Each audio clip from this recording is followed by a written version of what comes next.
What's going on, guys? Welcome back to the channel. Today we're going to be doing a full walk around of the 2016 RZR 1000 XP. Just going over a little bit of what's all done to it, answer any questions that you guys may have, and overall figure out if it's a good machine and if you guys should buy one. So let's get into it. All right, so like I said, it's a 2016 RZR 1000 XP.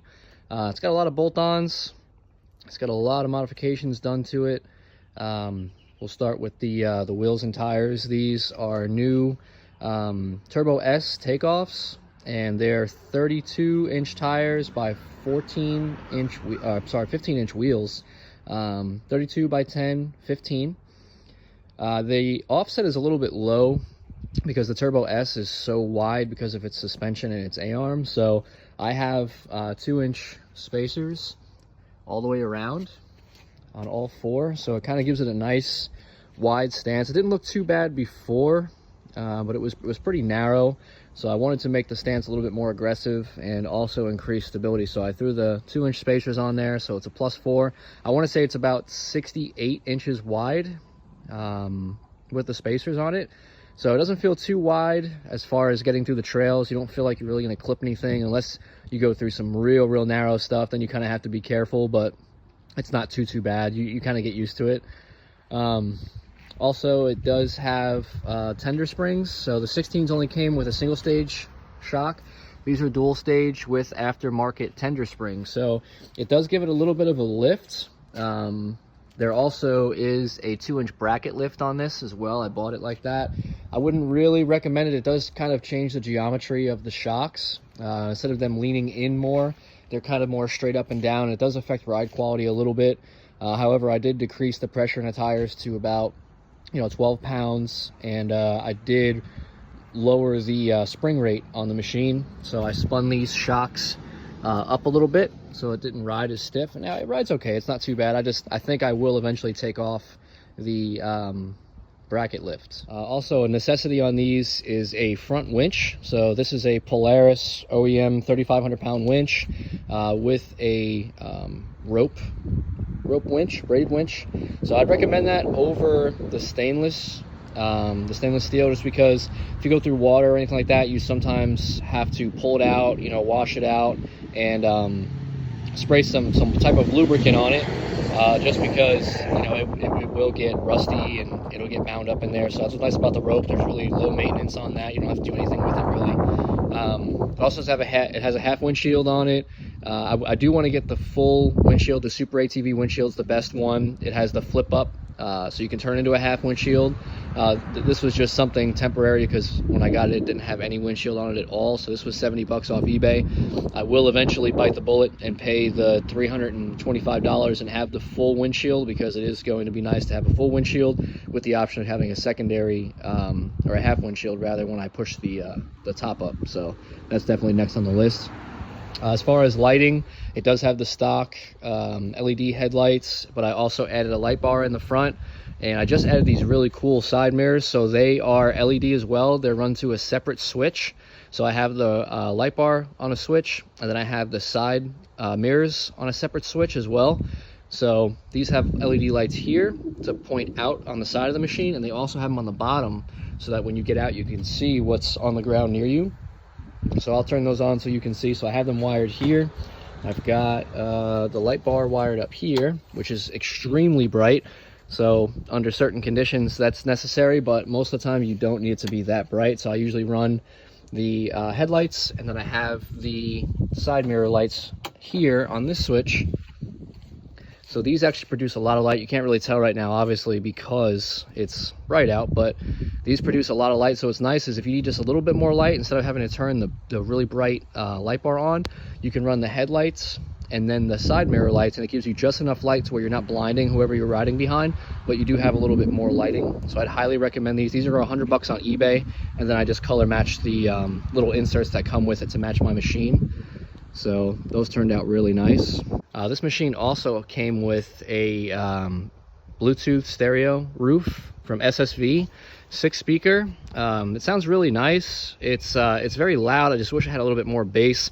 I might end up swapping these out instead of having a 2-way speaker. If I can just get like a 1-way speaker, this way because when you're riding, you know, you have it up loud, but really all you hear is the highs, and the treble is like ear piercing, but there's not a lot of mid-range and like no bass whatsoever.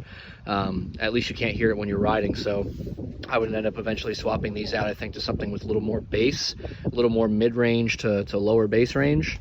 But overall, the speaker quality is really good. It's really crisp. It's really clear. I just wish I had a little bit more bass, but it is loud. Very, very loud. You can hear this from pretty far away with it at full volume. So really cool system. It did come with it. So like I said, I just eventually will upgrade to a system with a subwoofer. They make a few of the subwoofers that go in the glove box. It's like a 10-inch sub, I believe. So that'll be probably my next purchase here soon. Some additional lighting out back. I do have the whip lights that are ran to their own rocker switch, and I do have these little pod lights.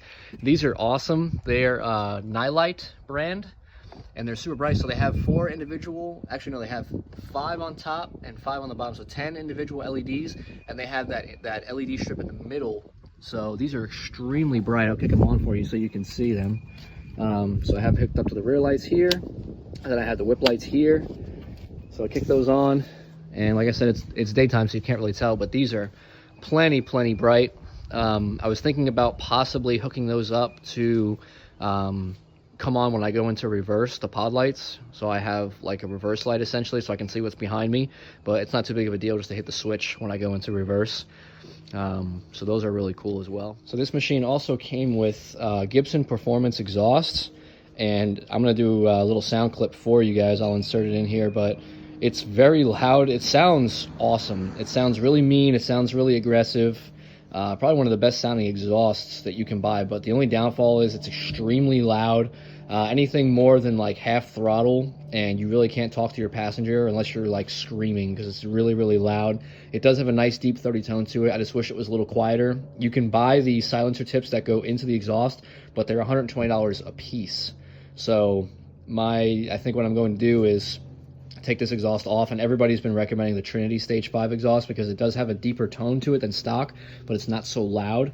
So I think I'll be eventually switching to that Trinity Stage 5. I just love the look of the dual exhaust, the way it comes out on both sides. I just think it looks great. It looks mean. It's a little more subtle. So that's why I'm kind of torn. I thought about biting the bullet and just getting the silencer tips, but like I said on their website, they're 120 bucks. I just can't really justify spending the $240 when I can sell this, you know, keep the 240 bucks and probably, you know, come out of pocket next to nothing and get another exhaust like the Trinity Stage 5. So I think that may be the route that I go. So I'll go ahead and let you guys hear it real fast.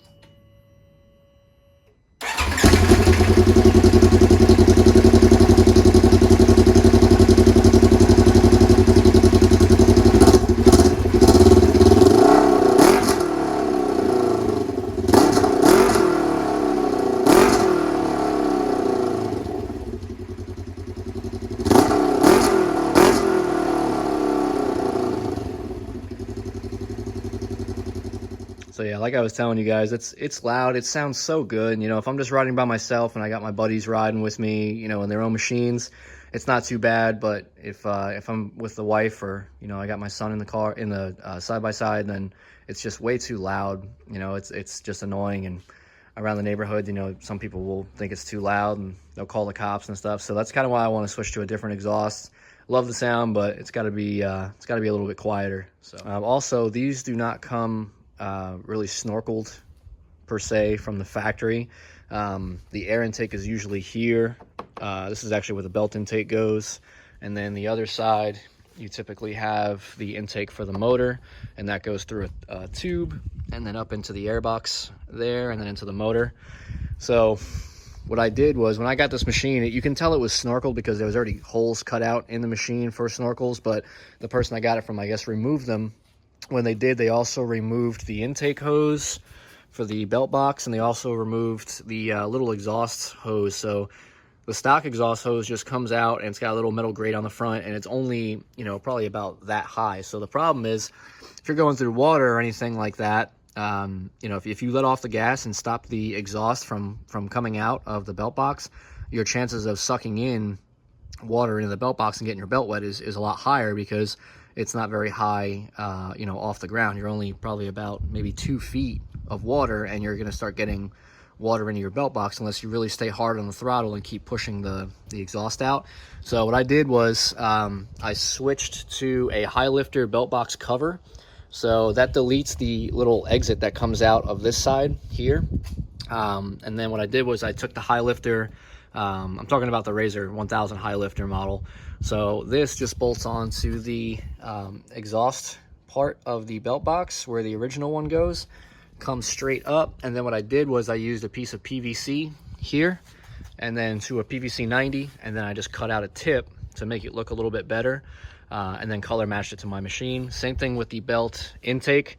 This one I did not, I didn't get the stock hose. So what I did was I ordered a 90 degrees 4-inch, I believe, 90 degree 4-inch silicone hose, clamped it onto the belt intake portion of the belt box. Then I took a 60 degree piece of PVC to a straight, to another 60 degree curve, all PVC, and then a straight piece here to a 90, and then another tip. So now it's a little bit higher, obviously probably about 6 or 7 inches higher than the stock intake, but now my exhaust is also out of the way of water getting into it. So now I can literally go this high, you know, which is up to my head. I'm never going to be anywhere near that deep in water, but it's nice to know that I can if I wanted to. And then also, I'm not sure why, but when I got the machine, the previous owner put some type of adapter on the airbox there, and instead of having one exit, it had 2 smaller exits. So what I did was I ended up getting this piece of hose, and then I just clamped it around the 2 exits to make it one, and then did a piece of PVC 90 here, little piece of straight there to connect it, 60 degrees up here, a piece of straight in the middle, and then another 90 here with the tip on it. So it all kind of flows. I really like the way it looks. I did it all myself with just cutting PVC. It's a little tricky, but it's really not that bad working with PVC. You know, you can cut it pretty good with a cutting wheel. So I did that, just sprayed everything black and then the lime green or the lime yellow to match my machine. And then now, you know, it's fully Snorkel, so I don't really have to worry anymore. The other thing I'm going to do more than likely is put a piece of mesh on the intake side of the belt and possibly on the intake for the motor. I'm trying to find a piece of metal mesh that I can put on there so that the bigger stuff, the bigger chunks of mud and you know, if I get rocks or whatever in there, they won't go in there. So I'm going to do that sometime soon just to kind of protect it, and then she should be good to go. So last but not least would be these cooler brackets. So this is an Ozark 26. A lot of people run these in the RZR 1000s. They fit perfect, and these are from Big Hammer Fab. So they make those. I powder coated them as well to match my machine, the same like a lime yellow. So those hold in there pretty good. I have to get like a quick release for here because they're just kind of bolted in there right now. But so if I wanted to get the cooler out, I have to unbolt everything. They do make the little plugs that go down in there that you can just twist and it holds these in. That'll be a lot more efficient or effective when I go to drain the cooler. But I like it. It holds it in there really, really solid. So if you're going over rough terrain, you don't have to worry about your cooler bouncing around or anything like that. So that's pretty much it. The machine, other than that, you know, internally the motor's stock. It's not tuned or anything like that. It just has the intake, or I'm sorry, the exhaust, the intakes for the snorkels, and that's pretty much it. Overall, a solid machine. I'll start to upload some more videos later, you know, of actually riding and driving the machine. And it's a beast. It's really, it takes a lot to get one of these stuck or find terrain that it cannot get over or get through. So guys, that's pretty much it. You know, would I recommend one of these machines? Absolutely, they're a blast. This is my first 1000. I had an 800 4-seater that I sold.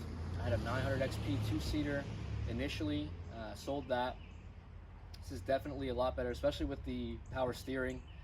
Neither of my other machines had power steering, and if you're gonna get one, it has to have power steering. It's just a night and day difference. It's way easier to drive. You know, you can put your wife in here, or even, you know, if you have a teenager that wants to drive, it's super easy. You can turn the wheel with just 2 fingers. Super nice. They're super comfortable. The shocks, the suspension is set up great to where it rides nice. You know, you're not getting beaten up the whole time. The only thing I would say is that if you have a family, if you have, you know, just more than you another person riding, I'd say get a 4-seater. That will be my next purchase, will be a 4-seater. I do have a bump seat that will go in the middle so that my son can ride. He's 3 years old, so he can ride with my wife and I. which is nice, but it's still nice to have a 4-seater because you have the back seat for anything else that you want to bring with you, any extra room if you want to bring your friends, they can ride with you. So that would be the only downside I would say, is that it's just a 2-seater. I would recommend a 4-seater. My 2 buddies have 4-seaters, and you know, they can take their kids with them, they can take friends. If we have somebody else come over and they don't have a machine to ride, they can ride with them. So just the benefits of that. And then I would say I've heard a lot better things about the turbos because they're a lot beefier, they're a lot stronger. I know they do have a reverse gear instead of a reverse chain, so that's less likely to break if you're really hammering it in reverse. You really shouldn't hammer it in reverse regardless, because it is hard on the transmission. But I would recommend probably a turbo, but I got this one for a really good deal, so I'm going to stick with the 1000 for right now, and eventually get a 4-seater 1000 or a turbo hopefully. So we'll see. But yeah, thanks for tuning in, guys. Thanks for liking, you know, the videos. Thanks for subscribing. Next few videos will be you know, a little bit more riding of this machine, showing what it's capable of. So I'll start uploading some more videos of that as I do more and more to the machine. So thank you, guys. Go ahead and like, comment, subscribe, and I'll see y'all next time.